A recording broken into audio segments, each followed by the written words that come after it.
So at the moment, Eren Jaeger is quite the formidable character. We've spent so much time with him throughout the entirety of the story, but more specifically, over the past year, a lot of things have come into perspective for him. And for us as readers, seeing him go through this change and some quite arguably jarring time jumps has now necessarily been put in perspective for us. We're seeing how his ideology is slowly starting to play out, everything that he wants to do, the situations and ideas that he is putting into play, completely taking everyone out of the picture, including some of the people that are so close to him throughout the entirety of the story, Mikasa and Armin for a good example. In reality, I think Sol put it best, Eren Jaeger has most definitely become the monster of the story. So what we're going to do is look at Eren's character and what led him up to this point, but more specifically where it could evidently lead him in the future and ultimately coming into the finale of the story. It's without a doubt that Eren has been through a lot. Compared to a lot of other people, Eren has been the spotlight of a lot of different things, a lot of different hardships. He is not the only one, but from our point of view, Eren has faced some pretty early turmoils throughout his life as a young child to ultimately wanting revenge and having this ideology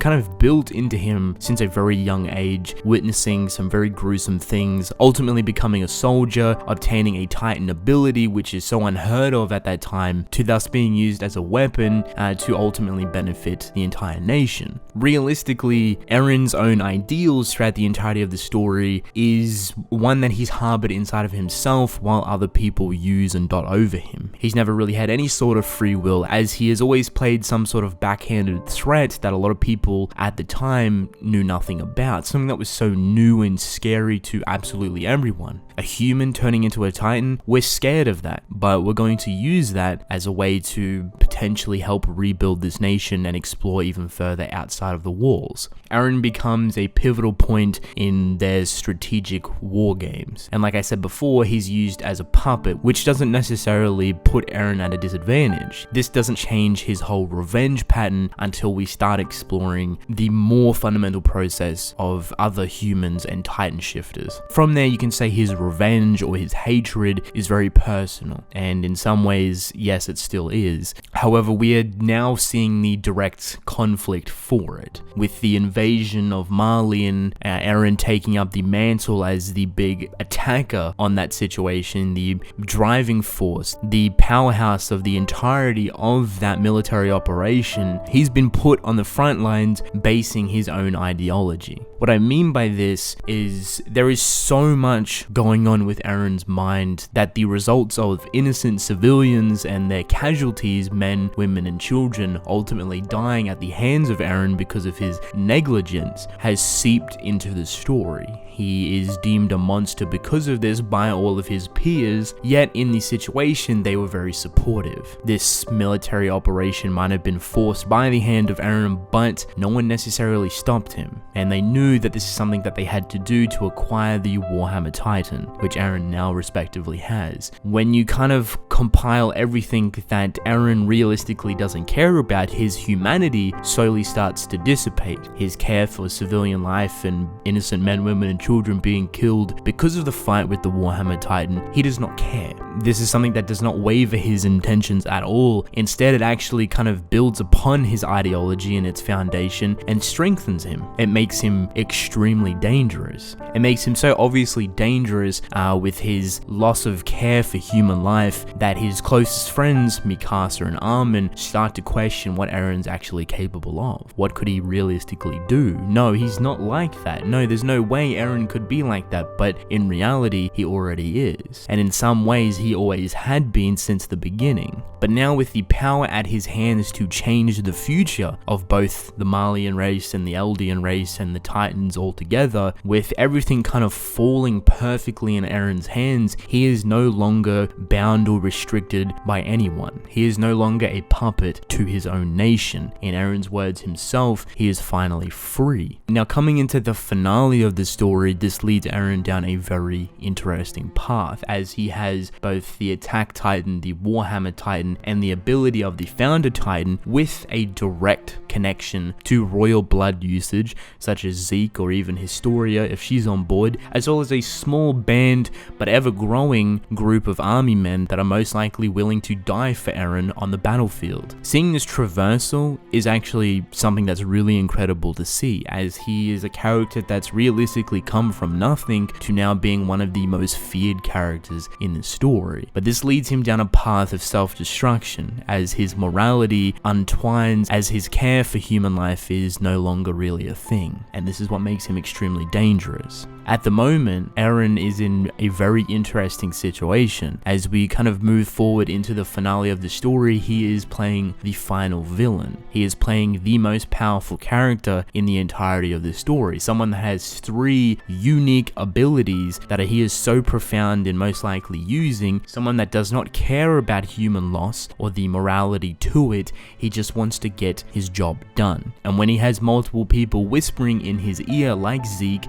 kind of helping him control the situation and potentially even manipulating him and using him, Eren becomes this big threat to every single person, to every single nation, and at the moment he is right in the middle. When you think of it like that, how would any sort of powerhouses of either side of the nations be able to stop Eren? At the moment they have a mutual threat. As much as the Marleyan race and the people inside the walls have been at conflict with one another, now that everything's up in the open, their biggest threat is Eren Jaeger. Their biggest threat is Zeke. Their biggest threat is the people and supporters that will follow Eren to death. How do they stop that? I don't think it's too far-fetched to say that both the Armored Titan, the Cart Titan, and the Jaw Titan, and then on the other side you have the Colossal Titan, you have Mikasa, you have Levi, and potentially the Female Titan. When you have so many different powerhouses and Titan abilities on either side that Eren has no control over, the more logical sense to take out their biggest threat together. Both Marley and the people inside of the walls working together to take out Eren, to potentially kill him, as Eren holds so much destructive power. As much as Marley may think a certain type of way about the people inside the walls, and obviously vice versa, they are at the whims of Eren Jaeger's abilities. At any moment, Eren could call upon the Wall Titans to wreak havoc across anything.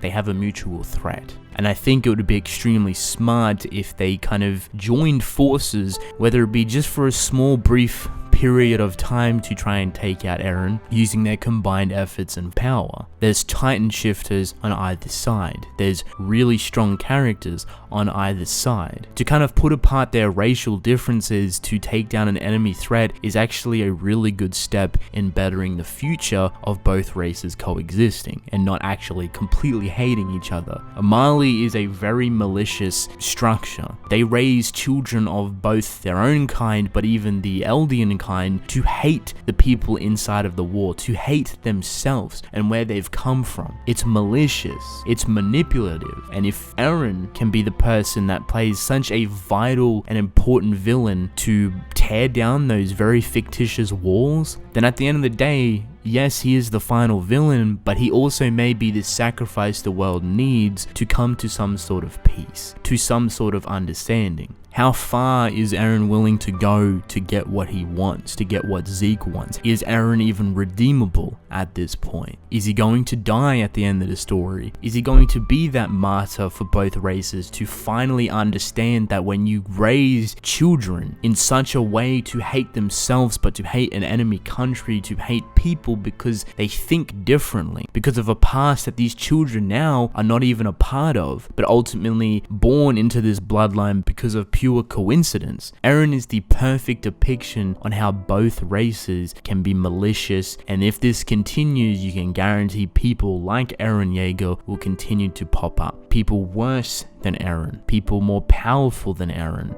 People that are willing to do a lot more dangerous and catastrophic things because of the way they've been brought up, because of the racial tendencies that come into play, because of the Eldian and the Malian race ultimately conflicting with one another since before time. Eren may evidently have to face some of his closest friends. Armin as the Colossal Titan, Mikasa, Levi, the Armored Titan, you have the Cart Titan, you have Annie and the Crystal. There's so many things at play that work against Eren. He is the big bad final threat, and if any of these races have a shed of hope in surviving all of this, in wanting to defeat such a powerful opponent, they would join forces for a brief period of time, work aside their differences that have been so manipulative and doctrinated throughout so many years to take down a massive threat. And if Eren has a slight sense of knowledge towards this, he may be playing in that favor. He may think of himself as a martyr to usher in a better world, to usher in peace. Eren Jaeger is still well and truly the monster of the story, but as a monster, his death or his sacrifice may be able to usher in world peace, may be able to bring both races together and spark and paint an image that is bigger than anyone else. Eren Jaeger may be a monster, but that is what we need. So that's basically it. Obviously something a little bit different other than Tokyo Ghoul. I hope you guys enjoyed. With that being said, I'm actually going to end the video off here, and I will see you in the next one. Goodbye.